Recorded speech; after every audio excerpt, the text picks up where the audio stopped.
Hello, guys. Welcome to my honest opinion about the Owl House. I'm covering all 3 seasons today, not each part for a season like I planned to, but I wasn't going to do that. I'm going to talk about the characters and shorts, like character development and stuff like that. Go check out Gangster for the original idea of doing that. He did some Murder Drones content, and he did a Murder Drones character development thing for shorts when it ended, so go check him out for that.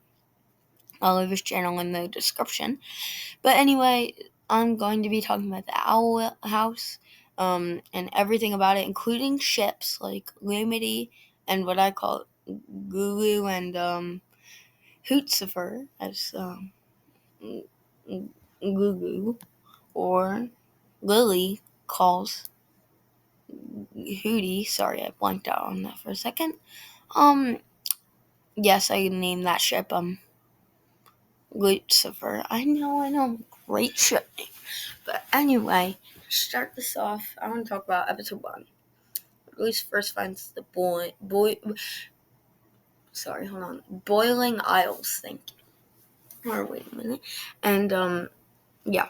The opening, no offense to Dana Terrace or anything, but that was trash. Complete garbage, in my opinion. I did not like that one bit, and no offense to Disney and Dana Terrace. Okay, offense all to Disney. I hate Disney because they're the reason we couldn't get a season 4 or more episodes to the Owl House season 3.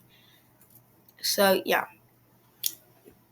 no offense to Dana Terrace, but yeah. So I want to skip. Okay, that was just a nod to the first thing that fairy says.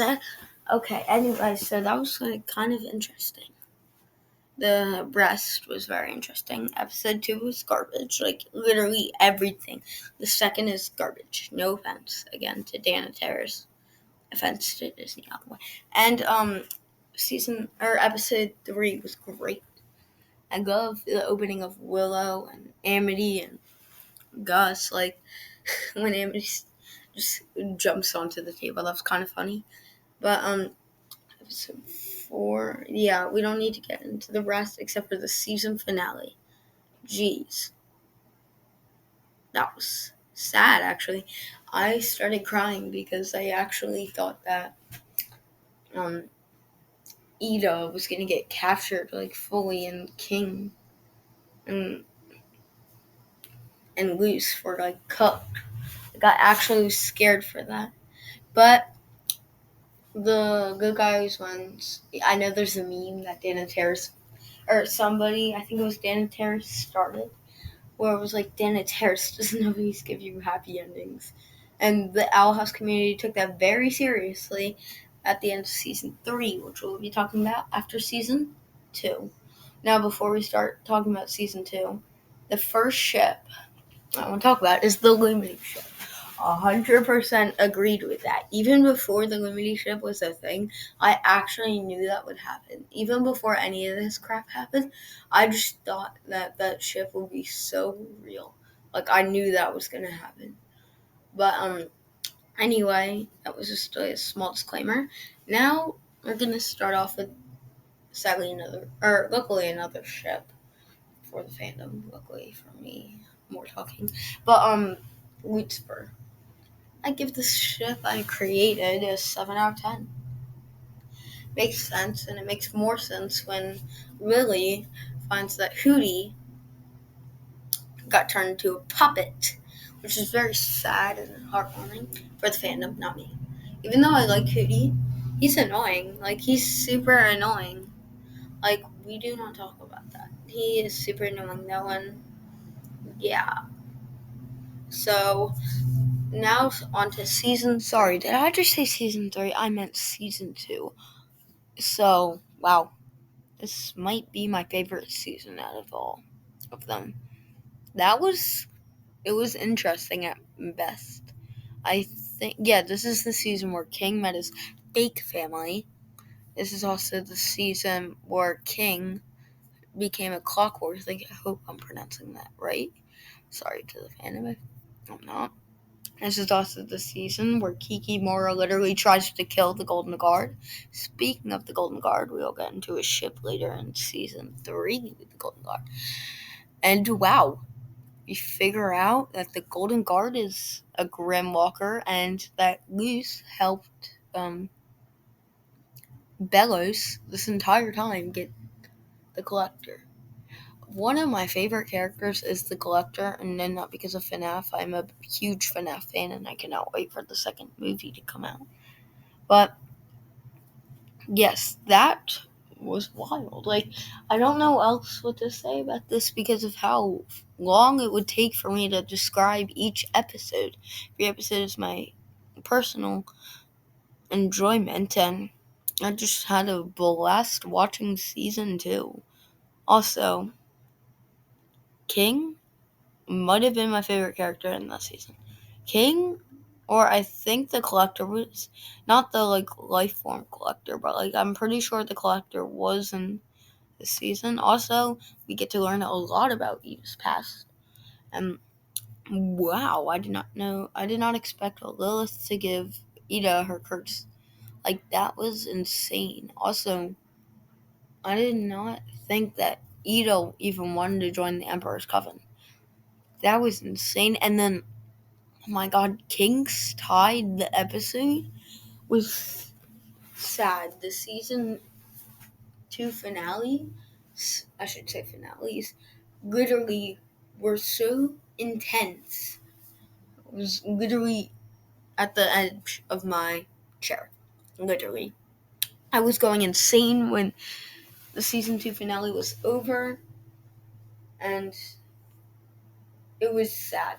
The end where King just pushed everyone back into the human realm. I mean, no offense to King, literal favorite character, but I think it's his fault. Well, it is his fault. Everyone was trapped into the human realm.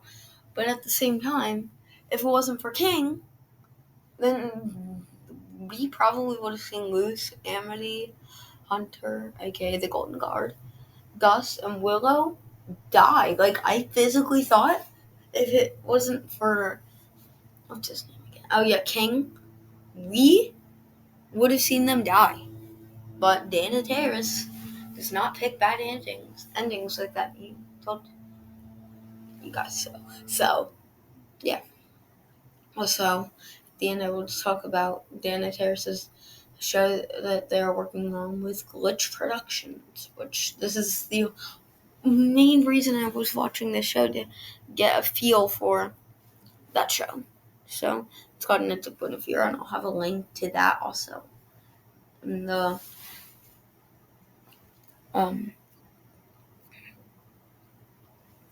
whatever, in the description. There we go.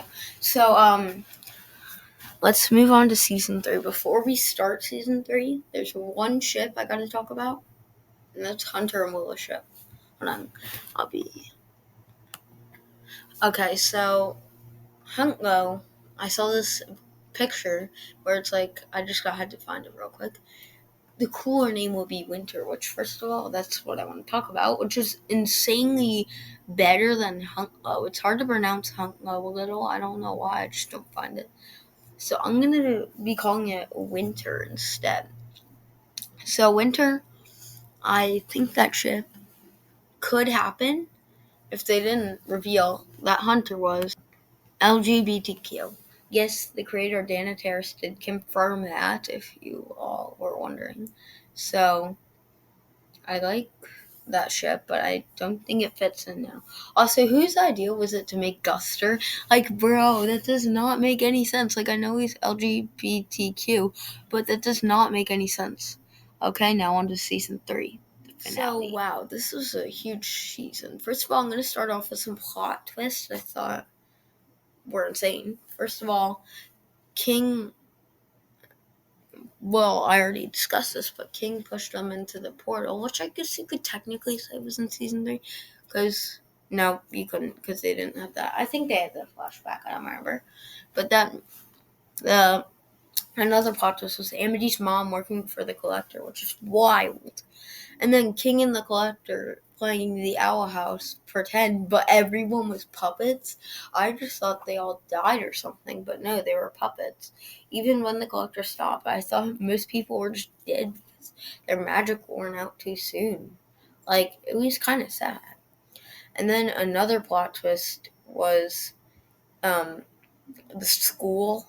Geez, school was wild. Also, they actually found a way back, which was insane. But Hexside turned into the kindergartners taking on the older kids. Like, that was insane.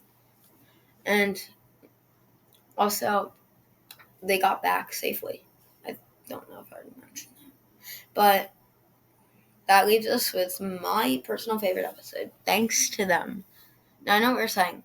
First of all, thanks to them wasn't that good. And second of all, I thought your favorite season was season 2. But yes, season 2 was my favorite season. But thanks to them, just hits different. It's just like sad and happy in the same way. It left me crying, but it left me happy. And at the end of Thanks to Them, I cannot believe Hunter turned into Bellows. That was insane. And the intro was so good. I love the new intro.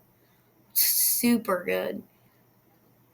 And then we have the end fight scene of season 3, the finale. The fight scene was insane. First of all, I did not expect Emperor Bellows to be Philip, but that was season 2, and I should have mentioned that then.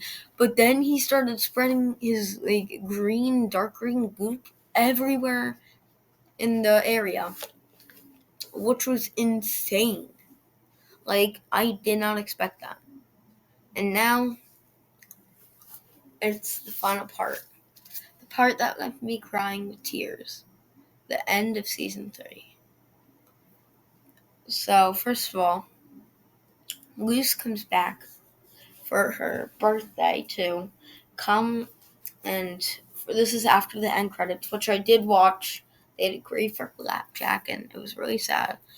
Also, Hunter got a new bird. What palisman? A new bird palisman, and Luce's hatched. It was String Bean. That's what it was. String Bean. He was so cute. I just wanted to come up to String Bean and squeeze him. He looks like he would pop on this. I hope that won't happen because he's so cute. He's actually so cute. He's just a little stringy. Also, before I keep going, look at Hootie in the picture. Bro, Willow and Gus are scared, so is Amity, and then there's just Hootie. What's up, guys? It's me, Hootie. Hootie. And, everyone just, King, Moose, and Ida are just in, that fight scene, and then Hootie's just, chilling. Anyway, back on the subject. The ending was emotional not because it was sad. It was actually very non-sad. It was happier, but because I just didn't want it to end. It was a joyride. Also, there was a little I forgot the ship name for Luce and Amity, but there was a little that of Luce X Amity ship at the end where Amity comes running up to Luce, and that's the first person that hugs Luce. And then King learns a new spell, and then the fireworks that the collector did. And now I'm going to end this off video. I will have section off with us weirdos stick together. Now on to the Knights of Guinevere section. Now I know this isn't a comedy, but I really want it to be. So if Dana Terrace is watching this, can you please add a little funny parts? I know it's a dark sci-fi show, and it's thriller, but the Owl House was kind of dark, not sci-fi, but dark-ish. But it was comedy, and that's one of the things I like about it. So, Dana, I know you don't have restraints anymore, but if you could just do this. I know that Disney was the reason it's comedy, but still, I think it would be very much better. No offense. If it had some comedy aspects into it. Also, Dana Terrace, you're probably not watching this, or I'd be so happy, but you're not. I know that. But if you were watching this, I would just say I'm a huge fan of the Owl House, and I know you did some work on Gravity Falls. I don't know about any of your other work, no offense, but it's very good. Somebody knows Dan Terrace. Could you send them this video, or at least a clip of this video? You don't have to. I'm not forcing it on you, but I would be very happy if you did. You don't have to again, but I would be happy if you did. Now, Knights of Guinevere, this is going to be shorter than the last few things I talked about, Season 1, Season 2, Season 3, because I really shouldn't make this long because we don't know much about it, and do I, but I cannot wait for the show, and I love that Dana Terrace, John Bailey Owens, and Zach Marcus. I cannot wait for the show to come out, and it looks very good from the teaser trailer we got. It isn't much, but it's still something. So, goodbye, guys, and I'll see you in another video. Bye, D-Pro fans. See y'all later.